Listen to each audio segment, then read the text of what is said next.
Nous bénissons Dieu pour cette nouvelle audio. Que la grâce et la paix vous soient données de la part de Dieu notre Père en Jésus-Christ. Alors, je vais vraiment prendre mon temps au travers de cette audio afin de pouvoir expliquer aux bien-aimés le but de cette audio pour pouvoir expliquer pourquoi quitter les dénominations et qu'est-ce qu'une dénomination. Je me suis aperçu que beaucoup de chrétiens sortaient des systèmes religieux sans savoir et comprendre pourquoi est-ce qu'ils sortent.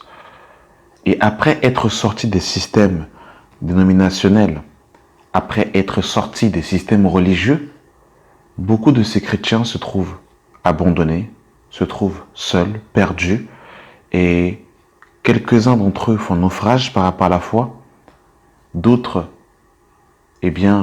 recréent un autre système, et d'autres,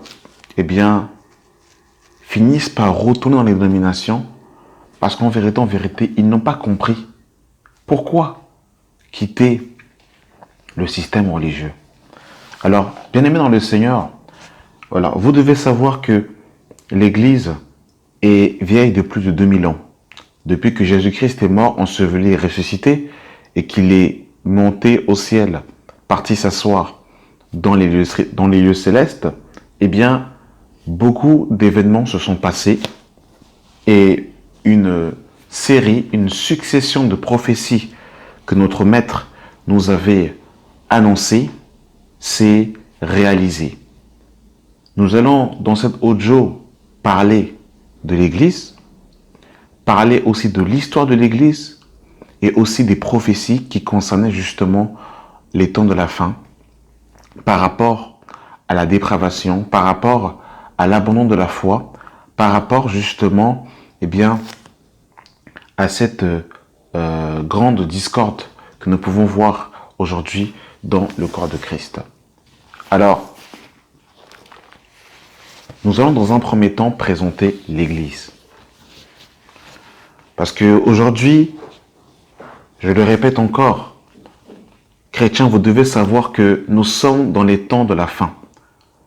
Nous sommes dans les temps de l'apostasie, c'est-à-dire de l'abandon de la foi, où il y a beaucoup de mélange, où il y a beaucoup, bien aimés dans le Seigneur aujourd'hui, de personnes qui s'autoproclament enseignants, qui s'autoproclament, serviteurs de Dieu, mais qui malheureusement ne sont pas appelés de Dieu et qui, parmi beaucoup d'entre eux, sont des loups cruels et des loups ravisseurs, qui égorgent les brebis du Seigneur, qui justement égarent les enfants de Dieu. Et c'est pour ça, bien aimé dans le Seigneur, que j'ai voulu faire cette audio afin de pouvoir nous expliquer en bref qu'est-ce que l'Église. Alors, nous avons déjà fait plusieurs vidéos, plusieurs audios à ce sujet, mais comme l'apôtre Paul dira, je ne me lasse pas de vous rappeler les mêmes choses, car cela est salutaire pour vous. Alors, je vais commencer par Matthieu chapitre 16. À partir du verset 13. Jésus étant arrivé dans le territoire de Césarée de Philippe, demanda à ses disciples, « Qui dit-on que je suis, moi, le Fils de l'homme ?» Ils répondirent, « Les uns disent que tu es Jean le Baptiste, les autres Élie, les autres Jérémie ou l'un des prophètes. Et vous, leur dit-il, qui dites-vous que je suis ?» Simon-Pierre répondit, « Tu es le Christ, le Fils du Dieu vivant. » Jésus, reprenant la parole, lui dit, « Tu es heureux, Simon, fils de Jonas, car ce ne sont pas la chair et le sang qui t'ont révélé cela, mais c'est mon Père qui est dans les cieux.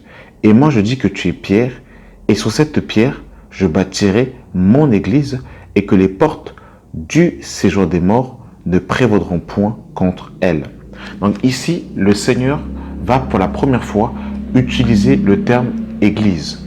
Église veut dire en fait, se dit en grec ecclésia, qui veut dire appelé hors d'eux. Et bien aimé dans le Seigneur, l'Église n'est pas, comme on nous l'a appris, un bâtiment.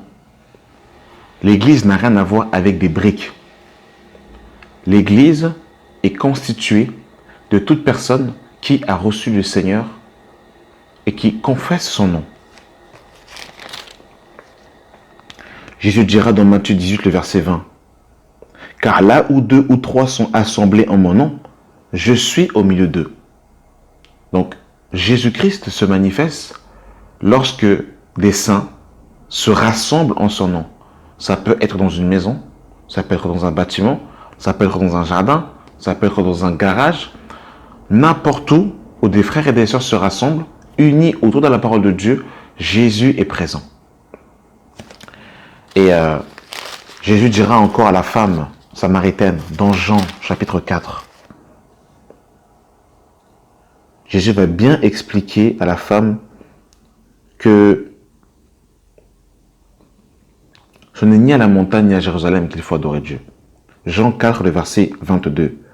Vous adorez ce que vous ne connaissez pas, nous adorons ce que nous connaissons, car le salut vient des Juifs.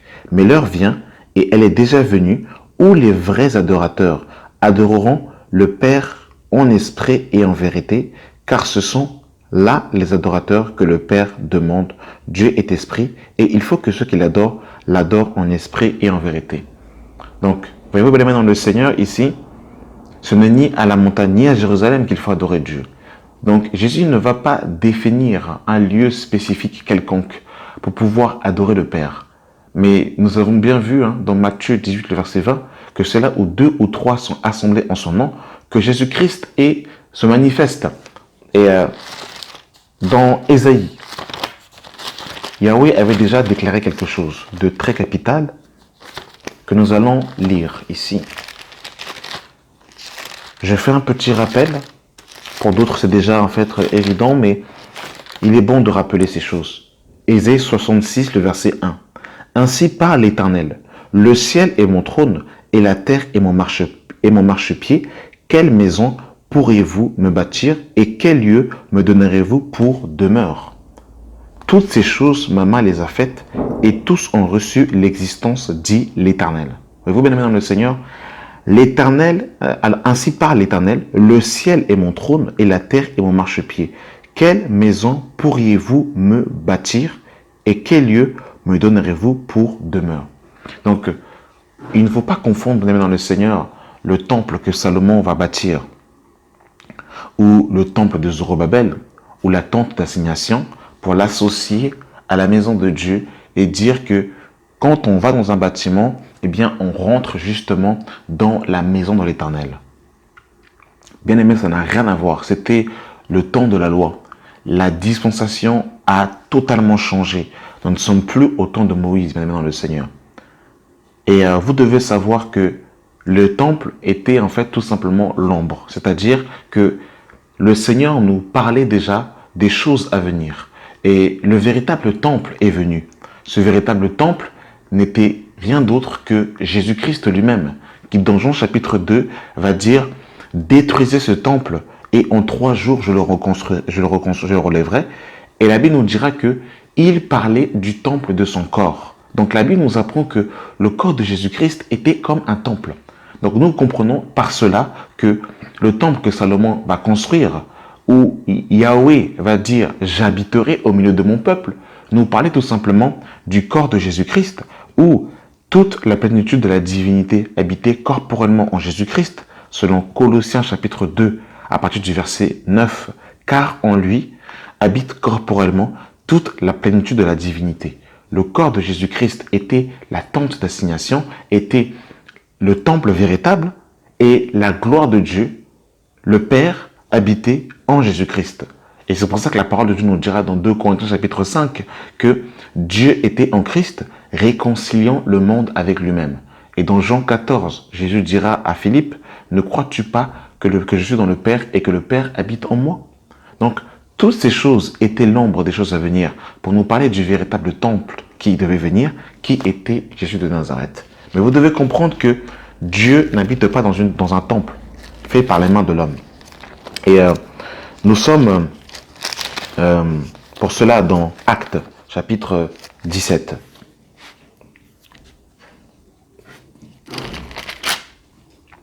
Le verset 24. Le Dieu qui a fait le monde et tout ce qui s'y trouve, étant le Seigneur du ciel et de la terre, n'habite point dans des temples faits par des mains d'hommes. Donc je pense que là, nous avons compris que Dieu n'habite pas dans un temple, que Dieu n'habite pas dans un bâtiment. Donc on ne peut pas dire « je vais dans la maison de Dieu ». Parce que la maison de Dieu n'a rien à voir avec un bâtiment. Dieu habite dans l'homme. Nous sommes dans 1 Corinthiens, chapitre 1, le verset 1 Corinthiens 3, le verset 16 qui nous dit « Ne savez-vous pas que vous êtes le temple de Dieu et que l'Esprit de Dieu habite en vous ?» Donc, nous sommes un édifice, nous chrétiens. C'est-à-dire que lorsque nous nous rassemblons, nous qui sommes des pierres vivantes, eh bien nous formons une maison de Dieu, nous formons la maison de Dieu en esprit. Alors, pour confirmer cela, nous sommes dans 1 Pierre. Nous sommes dans 1 Pierre, bien aimé dans le Seigneur. 1 Pierre, chapitre 2, le verset 4. Approchez-vous de lui, pierre vivante, rejetée par les hommes, mais choisie et précieuse devant Dieu. Et vous-même, comme des pierres vivantes, édifiez-vous pour former une maison spirituelle, un saint sacerdoce, afin d'offrir des sacrifices spirituels agréables à Dieu par Jésus-Christ. Donc, nous voyons dans le Seigneur que nous sommes en fait, que nous devons nous édifier nous-mêmes pour former une maison spirituelle. Donc, la maison spirituelle dans le Seigneur est formée de tous les saints. Lorsque nous nous rassemblons, nous formons la maison de Dieu. Donc, vous comprenez, madame, dans le Seigneur, que la maison de Dieu, ce n'est pas un bâtiment. Et j'insiste encore dans cela. Ça n'a rien à voir avec un bâtiment, la maison de Dieu. N'a rien à voir. Ça n'a rien à voir, madame, dans le Seigneur. Et ça, vous devez le comprendre. Et dans l'écriture, madame, dans le Seigneur, eh bien, les chrétiens de l'église primitive se rassemblaient dans des maisons. Nous allons prendre 2 passages pour confirmer cela. Nous sommes, dans un premier temps, dans Romains chapitre 16. À partir du verset 1. Je vais commencer à partir du verset 3, pardon. Saluez Priscille et Aquilas, mes compagnons d'œuvre en Jésus-Christ, qui ont exposé leur tête pour sauver ma vie. Ce n'est pas moi seulement qui leur rends grâce, ce sont encore toutes les églises des païens.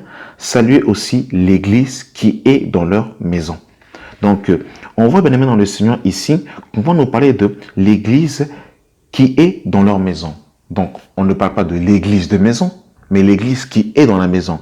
Donc, ce n'est pas la maison qui est l'église, mais ce sont les êtres vivants, donc les chrétiens qui sont dans la maison, qui forment la maison de Dieu. Et là, ils se rassemblaient dans des maisons. Et on voit encore dans 1 Corinthiens chapitre 16, le verset 19. Les églises d'Asie vous saluent. Aquilas et Priscille, avec l'église qui est dans leur maison, vous saluent beaucoup dans le Seigneur. Et il y a encore d'autres versets qui nous parlent de l'église dans les maisons. Et nous voyons que les chrétiens de l'église primitive se rassemblaient dans les maisons et ils partageaient le repas. Ils persévéraient dans la fraction du pain, dans la communion fraternelle et dans le fondement, dans l'enseignement des apôtres et des prophètes. Donc, dans un premier temps, dans le Seigneur, vous devez comprendre que ça n'a rien à voir avec un bâtiment quelconque. Ça, c'est déjà une première chose que vous devez comprendre dans le Seigneur. Et nous avons vu encore dans Matthieu 16 que Jésus va dire « Et moi je dis que tu es pierre et que sur cette pierre je bâtirai mon église. » L'église est bâtie par Christ, elle n'est pas bâtie par un homme. Christ est la tête, c'est lui qui est le chef. Et étant le chef, eh bien, nous devons, mesdames dans le Seigneur, eh bien, nous soumettre aux directives du directeur de Jésus de Nazareth. Paul nous dira dans 1 Timothée, chapitre 3, le verset 15. Mais afin que tu saches, si je tarde, comment il faut se conduire dans la maison de Dieu, qui est l'église du Dieu vivant, la colonne et l'appui de la vérité. Donc Paul va dire à Timothée, mais afin que tu saches, si je tarde, comment il faut se conduire dans la maison de Dieu, qui est l'église du Dieu vivant, la colonne et l'appui de la vérité. Donc nous voyons dans le Seigneur qu'il y a une manière de se conduire dans la maison de Dieu. On ne fait pas ce que l'on veut. Ce n'est pas, bien aimé dans le Seigneur, un fan club. Ce n'est pas la cour de récréation, bien aimé dans le Seigneur. Il y a une manière de se conduire dans la maison de Dieu. Et malheureusement, nous qui sommes issus des nations païennes, surtout nous qui sortons, de la paganisation, nous qui sortons des systèmes religieux, nous avons été malheureusement influencés. Nous avons malheureusement été paganisés et souillés par le système religieux. Nous avons vu, en bref, un peu, que l'église n'a rien à voir avec un bâtiment, que l'église, était tout simplement formée des saints, des pierres vivantes, qui sont la maison de Dieu en esprit. Et je reviendrai dans ce sujet par la suite. On va un peu, bien aimé dans le Seigneur, voir les prophéties que les apôtres avaient prophétisées concernant l'église. Et malheureusement, beaucoup de ces prophéties vont s'accomplir. Nous sommes bien-aimés dans le Seigneur, dans 2 Timothée, au chapitre 4, à partir du verset 3. Car il viendra un temps où les hommes ne supporteront plus la saine doctrine, mais ayant la démangeance d'entendre des choses agréables, ils se donneront une foule de faux docteurs selon leurs propres désirs, détournant l'oreille de la vérité et se tournant vers les fables. Donc, l'apôtre Paul nous avait déjà prophétisé que dans les temps de la fin, les gens ne supporteraient plus la saine doctrine, mais se tourneront vers les fables. Et Paul l'avait encore prophétisé dans Actes, chapitre 20. Dans Acte 20, bien-aimés dans le Seigneur, le verset 28. Prenez donc garde à vous-même et à tout le troupeau sur lequel le Saint-Esprit vous a établi évêque pour paître l'église du Seigneur qu'il s'est acquise par son propre sang. Je sais qu'il s'introduira parmi vous, après mon départ, des loups cruels qui n'épargneront pas le troupeau et qui s'élèvera du milieu de vous des hommes qui enseigneront des choses pernicieuses pour entraîner les disciples après eux. Dernière prophétie, il y en a tellement, mais j'aimerais vraiment en fait que nous comprenions. Je nous amène quelque part et c'est pour ça que je veux prendre mon temps afin de pouvoir exposer, comme je l'ai dit. Donc supportez-moi à travers de cet audio. Je veux prendre mon temps afin d'exposer les œuvres infructueuses des ténèbres. Hein. Comme la parole de Dieu nous le déclarera, ne prenez point part aux œuvres infructueuses des ténèbres, mais plutôt condamnez-le. Alors 2 Pierre chapitre 2, à partir du verset 1. Il y a eu parmi le peuple de faux prophètes, et il y aura de même parmi vous de faux docteurs, qui introduiront des sectes pernicieuses et qui reniant le maître qui les a rachetés, attireront sur eux-mêmes une ruine soudaine. Plusieurs les suivront dans leur dissolution, et la voix de la vérité sera calomniée à cause d'eux. Par cupidité, ils trafiqueront de vous au moyen de paroles trompeuses, eux que menace depuis longtemps la condamnation et dont la ruine ne sommeille point. Donc, Pierre encore ici a dénoncé encore les faux docteurs qui allaient renier le maître et qui allaient ramener en fait beaucoup malheureusement de chrétiens dans l'égarement, dans la dissolution. Donc nous avons déjà vu un peu dans un premier temps qu'est-ce que l'église. On a vu brièvement, on n'est pas rentré vraiment en détail parce que j'ai beaucoup de choses à vous dire ici que j'ai à cœur de vous partager et nous reviendrons encore un peu plus en détail sur l'église selon le Seigneur. Mais déjà, j'ai vraiment voulu mettre l'accent sur le fait que l'église n'est pas un bâtiment. Et vous allez comprendre pourquoi justement j'ai mis l'accent sur cela. On va un peu plus rentrer dans les détails. Alors, bien aimé dans le Seigneur, vous devez savoir qu'au cours de l'église, beaucoup justement ont abandonné la foi. Comme l'apôtre Paul nous dira dans 1 Timothée 4 à partir du verset 1, que dans les derniers temps, quelques-uns abandonneront la foi pour s'attacher à des esprits du séducteur et à des doctrines de démons. Et effectivement, beaucoup ont abandonné la foi. Et au cours de l'histoire de l'Église, beaucoup, bien aimés dans le Seigneur, de faux docteurs, vont introduire des doctrines pernicieuses, des doctrines étrangères. Et lorsque le dernier apôtre va mourir, l'apôtre Jean, il n'y avait plus d'apôtre. Le dernier apôtre de l'agneau, était mort. Et là, beaucoup de pères de l'Église vont se lever et commencer à enseigner des doctrines pernicieuses. Et je vais citer quelques-uns d'entre eux afin que nos yeux s'ouvrent pour que nous puissions comprendre. Alors, au cours de l'histoire de l'Église, bien aimé dans le Seigneur, beaucoup d'hommes qui étaient des philosophes grecs, beaucoup d'entre eux n'étaient pas convertis. Ils avaient tout simplement fait une adhésion intellectuelle. C'était des sophistes, des débatteurs grecs qui avaient appris les vers d'Homère et qui, au cours de l'histoire de l'Église, vont commencer à introduire des doctrines pernicieuses. C'était des auteurs chrétiens, soi-disant chrétiens, qui vont raconter, expliquer beaucoup de fables, de généalogies sans fin et qui vont, enseigner des fausses doctrines qui, aujourd'hui, vont être justement le fondement de la foi chrétienne aujourd'hui. Et l'un d'entre eux se nomme Ignace d'Antioche. Alors, Ignace d'Antioche est le premier auteur, le premier auteur chrétien à élever un seul ancien au-dessus des autres anciens. Et il disait en fait que l'évêque tient la place de Dieu sur terre. En gros, il est le premier auteur à commencer à mettre la médiation humaine. C'est pour ça, bien aimé dans le Seigneur, que dans nos assemblées, vous allez voir la pensée du pasteur principal. Qu'il y a un seul homme, et c'est lui qui prêche du 1er janvier au 31 décembre. Il n'a pas de collège d'anciens. Tout passe par lui. Pour voyager, il faut passer par lui. Pour atteindre Dieu, il faut passer par lui. Il faut passer par lui pour qu'il puisse curer notre âme. C'est lui qui détient la super connexion fibre 4G+, pour atteindre le Père. Et vous devez passer par lui. Il est un peu comme le Moïse moderne. Et c'est lui qui est le médiateur entre Dieu et les hommes. Or que l'Écriture nous dit qu'il y a un seul Dieu et aussi un seul médiateur entre Dieu et les hommes, Jésus-Christ homme. Et ça, c'est terrible. Il va encore avoir un autre homme, Clément de Rome. Et cet homme a vécu dans les années 100. Et il était pour la suprématie du pape. Et c'est lui justement qui va élever un pape au-dessus de tous les autres papes. Et pape veut aussi dire vicaire, autrement dit, représentant de Christ. Il va encore avoir d'autres hommes. Un homme du nom de Tertullien. Tertullien est le premier auteur à utiliser le mot Trinité. Bien aimé dans le Seigneur. Il va encore avoir d'autres hommes. Un homme du nom de Cyprien de Carthage.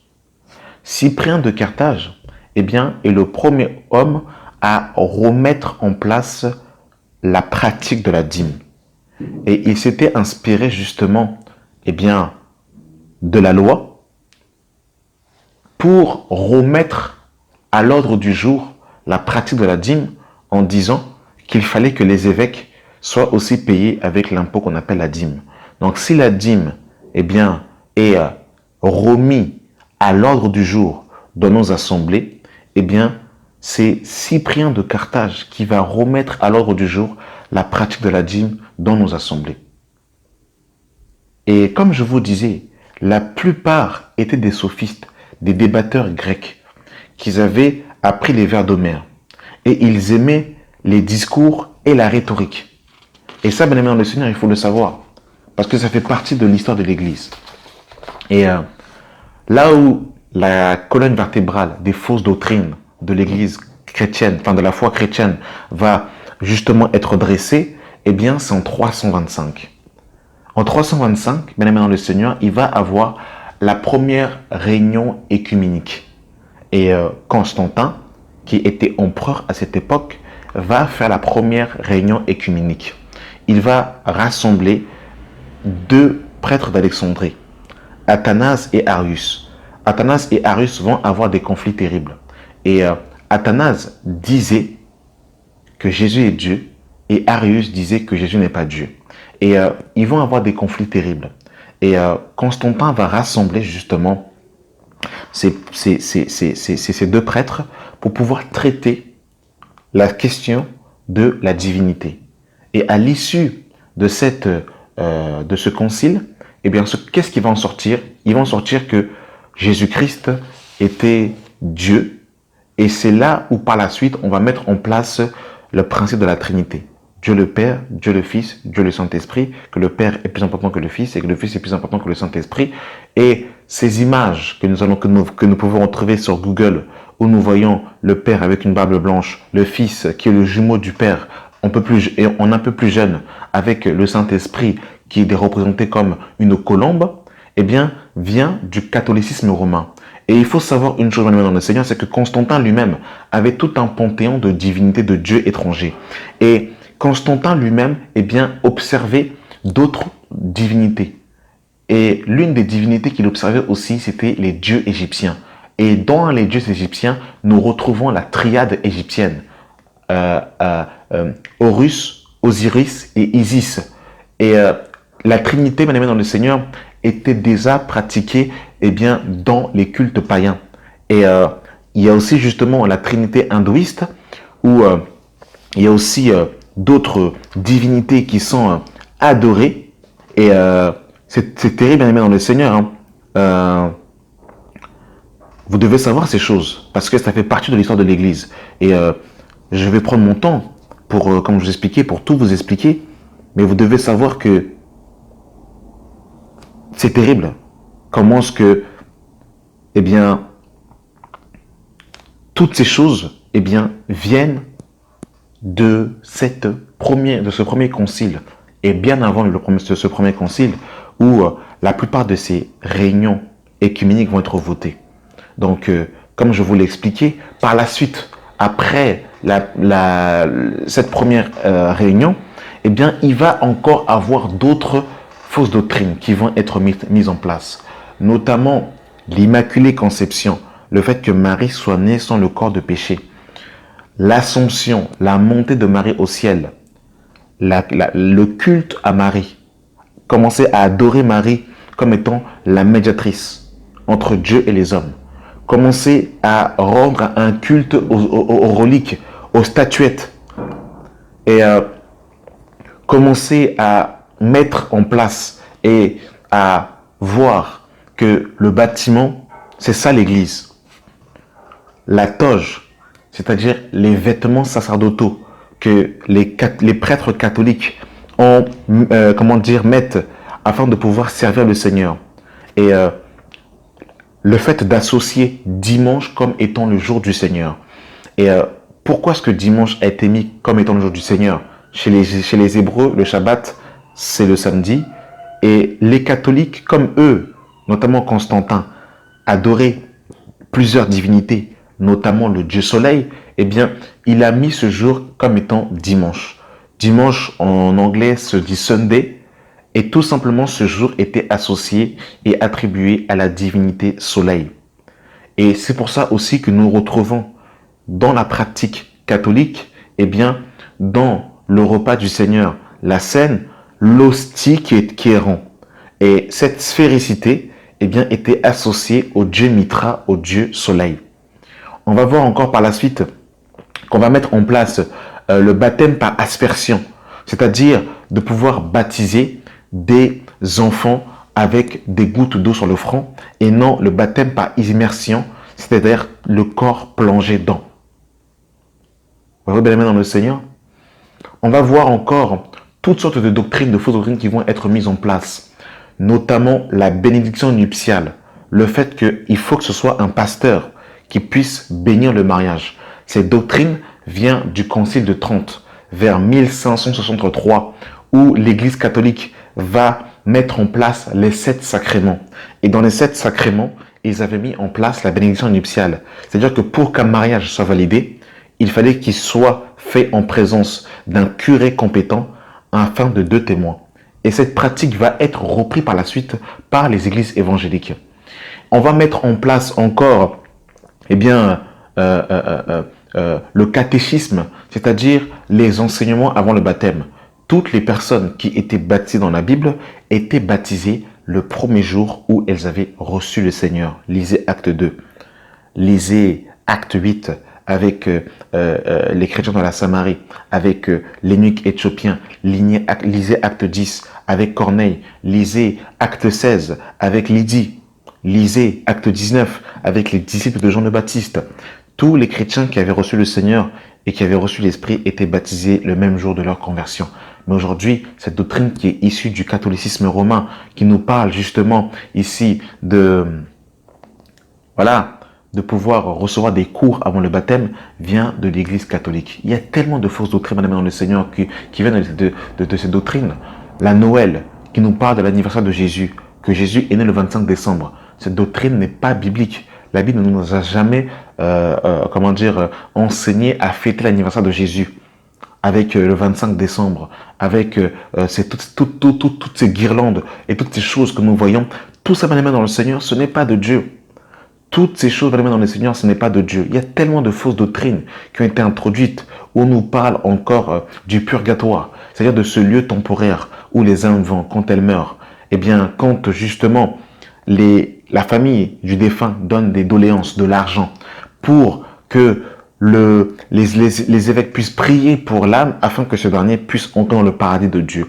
Et la Bible nous apprend dans Hébreux chapitre 9, le verset 27, qu'il est réservé à l'homme de mourir une fois après quoi vient le jugement. Donc, bien aimé dans le Seigneur, le purgatoire n'est pas de Dieu. C'est ici-bas qu'il faut adorer le Seigneur, qu'il faut le servir, qu'il faut lui dédier et consacrer sa vie. Après la mort, c'est trop tard. Il n'y a pas de possibilité d'être sauvé après la mort.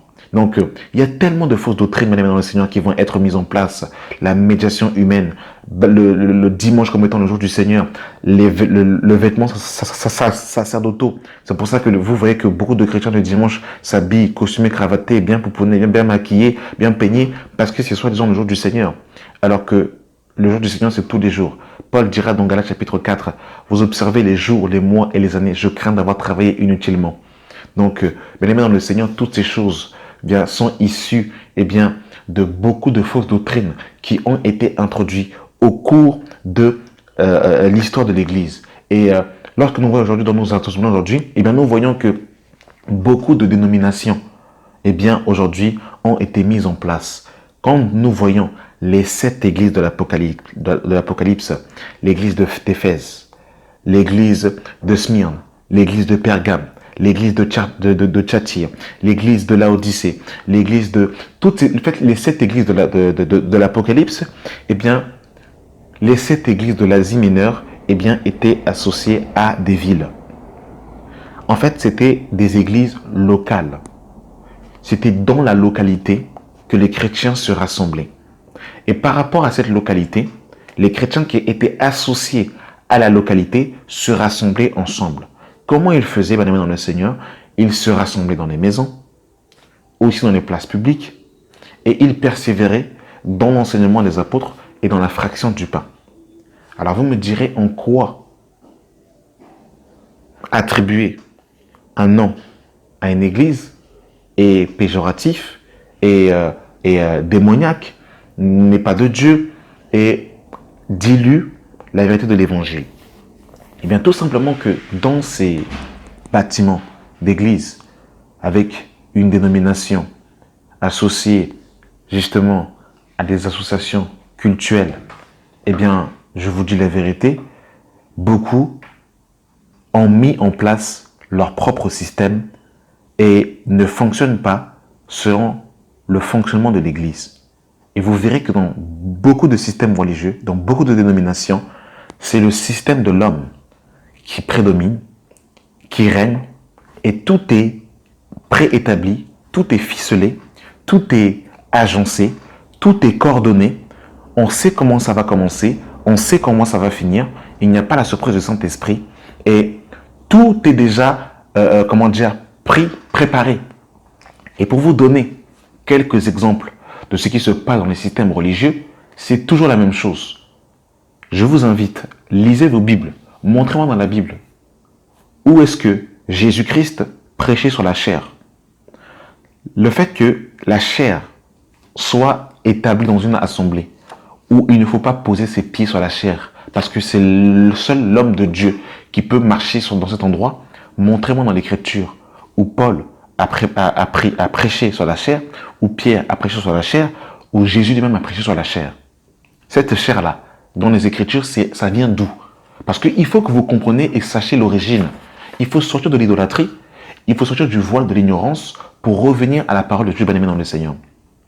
C'est ça. Vous verrez que dans vos assemblées, vous ne pourrez pas entamer un cantique. Pourquoi? Parce qu'il y a, dans un premier temps, le groupe de louanges qui est déjà établi, où les samedis, ils font des répétitions, et le dimanche, les chants qui ont été répétés seront chantés le dimanche, avec des techniques vocales bien établies pour pouvoir chanter à la gloire de Dieu. Je vous invite tout simplement, bien-aimés dans le Seigneur, à lire vos Bibles. Montez-moi dans l'église de Jésus-Christ, des groupes de louanges, des chorales. Vous verrez tout simplement que tout chrétien pouvait apporter un chant. Et nous le voyons dans 1 Corinthiens 14, verset 26, qui nous dit « Que faire donc, frères, lorsque vous assemblez? Les uns ou les autres parmi vous ont-ils un cantique, une instruction, une révélation, une instruction, une langue, que tout se fasse pour l'édification ?» Bien-aimés dans le Seigneur, vous verrez que dans les églises dénominationnelles, le pasteur principal, c'est lui qui va prêcher du 1er janvier au 31 décembre. Et les fidèles qui sont là, assistent tout simplement au one-one show. Ils n'ont pas le droit de poser des questions et ils n'ont surtout pas le droit de pouvoir contredire l'homme de Dieu. Parce que malheur à eux, s'ils contredisent l'homme de Dieu, eh bien, ils seront frappés de malédiction. Pourquoi? Parce qu'on dira, tu ne peux pas toucher au oint de l'Éternel. Tu dois être soumis à ton dirigeant. Tu dois être soumis à l'enseignant et tu n'as pas le droit de contredire l'enseignant, l'homme de Dieu. Et vous verrez que vous ne serez pas sollicité pour pouvoir apporter une exhortation. Et c'est soit la femme du pasteur qui va apporter un enseignement, ou soit un pasteur qui vient des États-Unis ou qui vient d'Afrique. Alors montrez-moi dans la Bible où Pierre a géré l'église avec sa femme, où la femme de Pierre enseignait et prêchait la parole de Dieu, posait la doctrine. Il n'y a pas dans la Bible, dans l'écriture, dans le Seigneur, de couple pastoral. Ça n'existe pas, dans le Seigneur. C'est encore une invention qui a été montée de toutes pièces au cours de l'histoire de l'église. Voyez-vous comment c'est terrible, dans le Seigneur, aujourd'hui? Montrez-moi dans la Bible, dans le Seigneur, où vous voyez ici que ces chrétiens allaient dans un endroit le dimanche, avaient une apparence de sainteté, et toute la semaine vivaient dans le péché, vivaient dans la paganisation, vivaient dans la boue, et dimanche, ils se sanctifiaient parce que c'était le jour du Seigneur. Parce qu'on ne comprend pas que nous sommes le temple de Dieu et que que l'Esprit de Dieu habite en nous. Nous sommes l'édifice de Dieu. Dieu n'habite pas dans un bâtiment. Donc, on ne peut pas jouer aux religieux, avoir l'apparence de la piété. Regardez dans ces assemblées, pas dans toutes, mais dans beaucoup d'entre elles, regardez l'impudicité que nous pouvons avoir. Ces femmes qui viennent dans ces assemblées avec leur poitrine complètement en l'air, leur postérieur, leur forme qui sont complètement dessinées. Ces hommes qui rentrent dans ces assemblées, tout simplement pour pouvoir draguer les femmes, y coucher avec les femmes et ensuite les jeter ici et là. C'est terrible, dans le Seigneur. C'est totalement en fait la paganisation que nous voyons aujourd'hui. Avec ces fausses prophéties qui sont annoncées. Dieu m'a dit que celui qui donne une offrande de 500 € sera béni. Bien-aimé dans le Seigneur, montrez-moi ce genre de prophéties dans l'Écriture. Ces prophéties complètement charnelles. Dieu m'a dit, c'est toi mon mari. Dieu m'a dit, c'est toi ma femme. Avec des couples divorcés, remariés, qui sont totalement validés par l'Église. C'est totalement l'anarchie. Bien-aimé dans le Seigneur. Totalement l'anarchie dans ces assemblées. Et tout est ficelé. Pour poser des questions, c'est compliqué. Pour avoir un baptême, il faut prendre rendez-vous. Pour voir l'homme de Dieu, il faut prendre rendez-vous. Où avez-vous vu ça dans la Bible, bien-aimé dans le Seigneur? Mon église, mon assemblée, mes frères, mes sœurs, mais bien-aimé dans le Seigneur, mon église, c'est quoi en fait? L'église, c'est un bâtiment? Montrez-moi dans la Bible des attestations de baptême. Montrez-moi dans la Bible des certificats de baptême. C'est pas biblique. Montrez-moi dans la Bible des cartes membres où en fait les chrétiens de l'église de Jérusalem avaient en fait des tracts pour aller évangéliser, pour que les disciples viennent à l'église de Jérusalem, pour avoir la plus grande église de Jérusalem. Les apôtres n'ont jamais eu la pensée d'avoir la plus grande église de Jérusalem, mais ils ont eu la pensée de remplir le royaume des cieux. Ils ont la pensée de faire tout homme devenu parfait en Jésus-Christ. C'est terrible maintenant dans le Seigneur, toutes ces choses que nous voyons. Avec la photo de l'homme de Dieu, avec sa femme maquillée comme un véritable sapin de Noël, comme une véritable guirlande. Femme influente. Quelle femme influente? Des femmes qui aiment le monde, qui aiment la terre, qui aiment la gloire, qui veulent être des princesses. Voilà, avec des talons à aiguilles qui marchent comme c'est terrible, bien aimé dans le Seigneur. En train de se dandiner. Voilà. Où on porte la Bible de l'homme de Dieu. Mais vous avez vu ça dans quelle Bible, bien aimé dans le Seigneur? On essuie les chaussures de l'homme de Dieu. Habillé, costumé, cravaté. Lui assis sur une bonne chaise et vous sur des chaises en plastique. Lui peut boire de l'eau et vous n'avez jamais soif. Et lui, il ne peut jamais vous servir. C'est toujours vous qui devez servir l'homme de Dieu. Et si vous ne donnez pas la dîme, vous êtes traité justement de malédiction. On vous accuse de malédiction et on vous dit que vous n'êtes pas béni. Alors ne parlons même pas de l'évangile qui est prêché, où l'évangile de la croix n'est pas prêché. Où on nous parle matin, midi, soir exclusivement de la terre, des biens matériels, de la réussite. Vous êtes la tête et non la queue. Chaque 31 décembre, on prophétise sur vous une année excellente. Mais l'année qui suit, on vous dit que vous êtes des champions, vous êtes toujours esclaves du péché, on vous promet la liberté alors qu'eux-mêmes sont esclaves de la corruption. C'est terrible. Ces femmes qui passent plus de temps à être présentes dans leur bâtiment d'église qu'à être chez eux, à la maison, à s'occuper de leur mari et de leurs enfants. Car la Bible dit, la femme sage bâtit sa maison, mais l'insensé la renvoie de ses propres mains. Voyez-vous comment c'est terrible même dans le Seigneur? La confusion, tout ce que nous voyons dans ces assemblées, dans ces églisettes, qui ne reflètent pas l'église de Christ. C'est terrible d'aimer dans le Seigneur. Et comme je vous ai expliqué dans la Bible, les églises étaient locales. C'était des églises ville par ville. Les chrétiens dans la ville se rassemblaient. Et aujourd'hui, avec cette paganisation que nous voyons, nous aspirons à retourner, bien évidemment, selon en fait, le modèle de l'Église. Le Seigneur nous fait sortir des systèmes religieux afin que nous puissions justement revenir au fondement apostolique, au fondement des apôtres et des prophètes. Voyez-vous comment c'est terrible? Il y a tellement de choses à dire, il y a tellement de choses à dénoncer dans le Seigneur. C'est tellement terrible. Quand l'homme de Dieu se lève, quand l'homme de Dieu entre, il faut se lever, il faut applaudir. Levez-vous, asseyez-vous, levez-vous. On va prier pour ça, on va prier pour ci. Tout est déjà ficelé. En fait, on sait comment ça va commencer, on sait comment ça va finir. C'est le système de l'homme, le système totalement religieux. Et toutes les doctrines sont filtrées. Vous ne pouvez pas venir avec la parole de Dieu pure. Parce que, en fait, la Bible que vous avez, va toujours être filtrée par rapport à la pensée de l'homme de Dieu. Ce n'est pas la doctrine de Christ qui va prédominer, mais c'est la pensée de l'homme de Dieu. C'est la pensée de la dénomination qui va, en fait, régir toute la doctrine apostolique. Et malheureusement, dans beaucoup de ces assemblées, la doctrine apostolique n'y est pas. C'est tout simplement la chair, avec ses passions et ses désirs. Tout n'est pas faux, mais il y a beaucoup de faux. Et la Bible nous dit un peu de levain fait lever toute la pâte. C'est pour ça, la Bible dit, mon peuple, sortez du milieu d'eux afin de ne pas participer à ses œuvres. Sortez du milieu d'elle, mon peuple. Sortez du milieu d'elle. Et nous devons comprendre qu'est-ce que l'Église, selon Dieu, selon le Seigneur. Comment l'Église de Jésus-Christ fonctionne. Parce que, bien évidemment, le Seigneur, c'est terrible ce que nous voyons aujourd'hui. Où la croix de Christ n'est pas prêchée. La dernière fois qu'on a parlé de l'enlèvement de l'Église dans son assemblée, ça remonte à quand? Quand on a parlé sur la croix de Christ, de ton identité en Jésus-Christ, de la sainteté. Est-ce qu'on t'a dit que si tu vis dans le péché et que tu meurs comme ça, tu iras en enfer? Est-ce qu'on te l'a dit? Ce n'est pas parce que tu donnes des billets de banque, ce n'est pas parce que tu mets l'argent dans le panier que tu seras sauvé. Est-ce qu'on te l'a dit, mon frère, ma soeur? Si tu vis dans le concubinage, dans la masturbation, dans la pornographie, dans l'adultère, si tu vis dans ces choses, si Jésus revient, tu n'hériteras pas le royaume des cieux. Le repas du Seigneur, qui est pris d'une manière injuste, les gens ne sont pas convertis, on les fait prendre le repas du Seigneur, le pain et le vin. Mais c'est terrible. Les gens sont dans le concubinage, les gens sont dans la convoitise, les gens sont dans le péché et ils prennent le repas du Seigneur injustement. Et on a fait un repas du Seigneur, on a fait un audio par rapport au repas du Seigneur. Et je vous invite à aller l'écouter. Donc c'est par rapport en fait à la Pâque, le repas du Seigneur. Le repas du Seigneur ne se prend pas d'une manière comme on nous a appris, avec des petits verres en fait le pain qu'on achète en fait à Aldi ou à ED, avec la mie qu'on va couper ici, partager ici et là, avec du jus de vin, du jus de raisin. C'est pas ça, bien aimé dans le Seigneur. C'est pas ça. Le pain représente le corps de Christ. Et dans l'Écriture, on nous parle en fait du pain sans levain. Parce que le levain est l'image du péché. Jésus a marché sans péché, mort sans péché, ressuscité sans péché. Et le fait que nous prenons justement le pain sans levain, du pain non levé, représente que le corps de Christ, que Jésus a marché sans péché. Le vin représente le sang de Christ. Et c'est une seule coupe qui est partagée et qui est distribuée, bien aimé dans le Seigneur. Pourquoi une seule coupe? Parce que c'est un seul sang qui a été versé et répandu pour nous tous.